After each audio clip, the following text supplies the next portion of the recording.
séance d'automassage pour permettre à tout le monde de pouvoir pratiquer chez soi. Alors il y a deux possibilités pour l'automassage, soit avec une balle de tennis ou une petite balle, peu importe, une balle, ou alors avec nos propres mains, et on va réutiliser des techniques que j'utilise en réflexothérapie, que j'utilise en massage normal du pied, ou qu'on utilise aussi en doïne. Voilà, il y aura des petites percussions, alors on va faire un mix de tout ça, et chacun va pouvoir se la piquer le soir en rentrant du travail ou pas. Alors, l'idéal d'un massage, c'est quand même de se le faire faire. On est bien d'accord, parce que sinon, on travaille en circuit fermé quand on fait un automassage. On est contorsionné, on n'est pas forcément dans de bonnes positions. Ou alors, l'idéal, c'est de le faire de personne à personne, d'une même famille. Enfin, peu importe. Mais là, on va essayer de s'attacher à vous montrer quelques manœuvres d'automassage.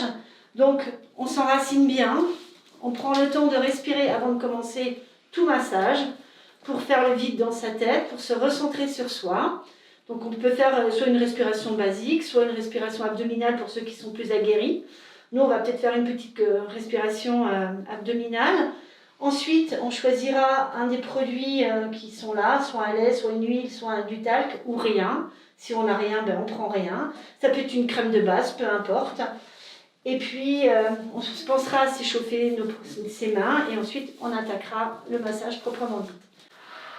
Alors, on fait un petit moment de recentrage, respiration, tout simple, une ou deux respirations, ça suffit. Donc on en met abondamment, on n'a pas peur d'en prendre. Évidemment, après, avant, on aura pris le temps de faire un bain de pied. Pas très long, 2-3 minutes, c'est suffisant. On ne va pas chercher à faire plus long. Donc on s'enduit bien nos mains d'huile et de crème, parce qu'on va utiliser toute notre main, pour le coup. Et là, on en profite pour échauffer ses mains. Voilà, elles ont besoin aussi d'être détendues, de chercher l'énergie. Cet échange de chaleur, hyper importante. Et on fait une dernière respiration. Et on garde le contact avec ses deux mains. Alors moi j'ai choisi cette position-là, mais les gens peuvent en choisir une autre, peu importe. Pour moi c'est ce qui me semble être le plus facile.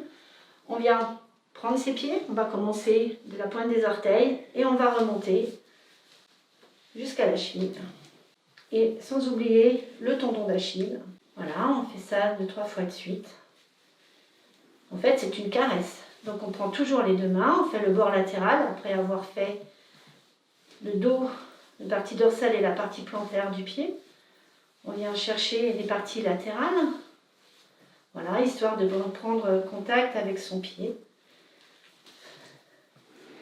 Une fois qu'on a fait ça, on va faire une manœuvre qui va venir chercher le bord latéral du pied, en reptation ou pas, voilà, venir ici.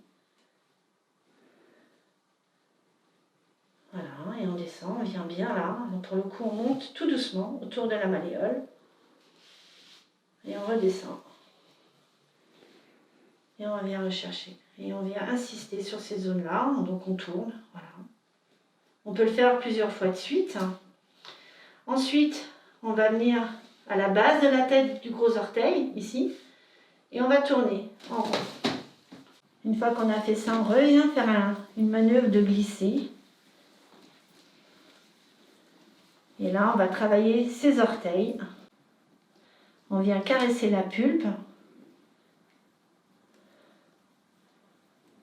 Voilà, on peut prendre ses deux mains ou faire comme Valérie, très justement. On peut empaumer avec une main l'avant de son pied et puis avec l'autre main, venir masser les orteils les uns après les autres. On va chercher à les étirer.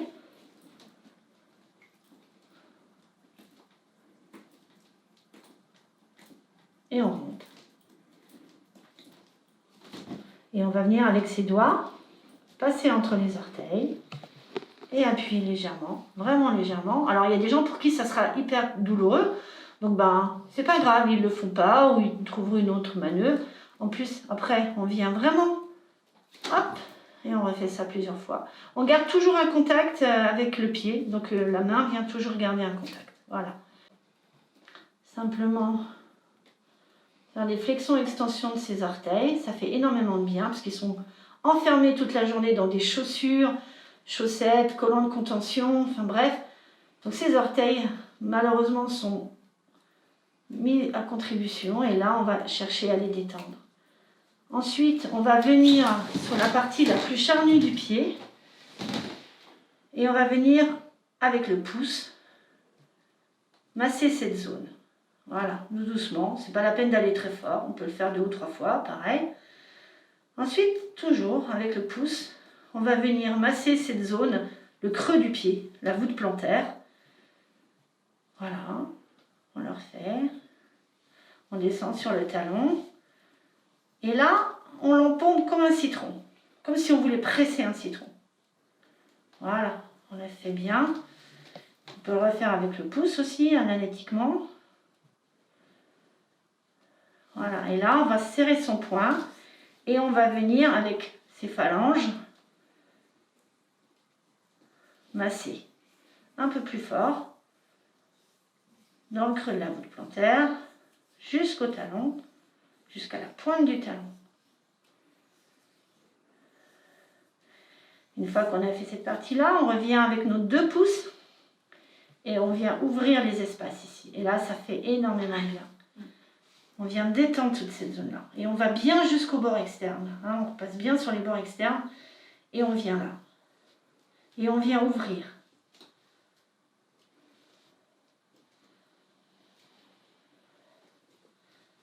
Et si c'est douloureux, ben on relâche la pression, bien sûr. Et là, on revient masser notre talon. On vient chercher le tendon d'Achille. Et on peut même... Alors, si le tendon d'Achille est très très douloureux, on évitera de trop passer dessus. Parfois, quand on a une tendinite du tendon d'Achille, on ne vient pas masser en fait une tendinite, on fait des manœuvres qui sont des manœuvres spécifiques, qui sont des manœuvres transversales, mais là on ne les fera pas, c'est pas le but, hein, on vient simplement, c'est un massage de détente. Et on revient bien, on vient masser bien autour de la cheville, on garde toujours un contact, et on masse autour de la cheville. Voilà, et comme là on est sur le dos du pied, on en profite. On revient masser dans les espaces,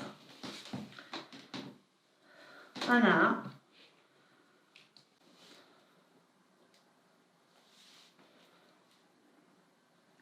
Alors on peut prendre ses autres doigts, hein. Là vous avez vu que j'ai changé, parce que c'est plus facile, hein, et on vient bien travailler ces espaces. Et en reptation ou en circulaire, ça dépend. Et tout ça est fait de façon très douce là par contre, hein. Et la peau est beaucoup plus fine, donc on va travailler de façon plus douce. Et on va bien remasser la malléole, hein. Les 2 malléoles sont à masser bien évidemment. Et on peut masser avec l'autre main, voilà.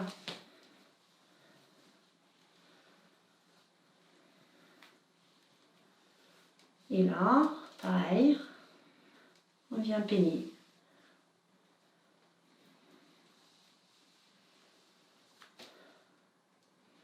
Alors le massage, c'est hyper important. D'abord, c'est reprendre contact avec soi. C'est reprendre contact avec, toute notre sensibilité. Reprendre contact avec tout ce qu'on a au fond de soi aussi. Et avoir cette humilité de retoucher ses pieds, qui sont la base de notre être, qui nous permettent de nous déplacer, de nous tenir debout, et qui sont une toute petite surface par rapport au reste du corps. Il faut bien savoir qu'il y a 28 articulations dans un pied. Donc on peut comprendre à quel point c'est important de les masser et de venir en prendre soin.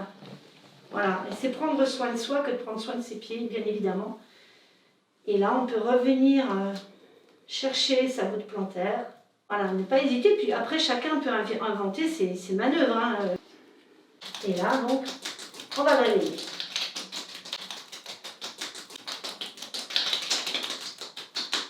On va tapoter. Donc le pied, c'est l'enracinement aussi, hein. C'est notre ancrage. Donc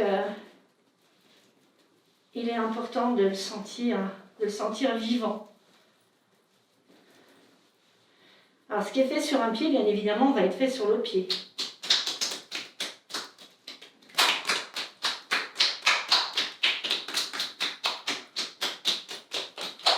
Voilà. Et puis on peut le laisser se reposer. Et on fait la même chose avec l'autre. Et on va sentir, à la fin d'un massage, c'est Valérie qui va nous dire ce qu'elle ressent, elle, à la fin de son massage. Moi, j'ai déjà un pied qui a changé de couleur. J'ai le pied qui a été massé très léger, très détendu, très... Oui, j'ai l'impression que je flotte, que je sais pas comment expliquer. C'est super léger, une sensation très agréable.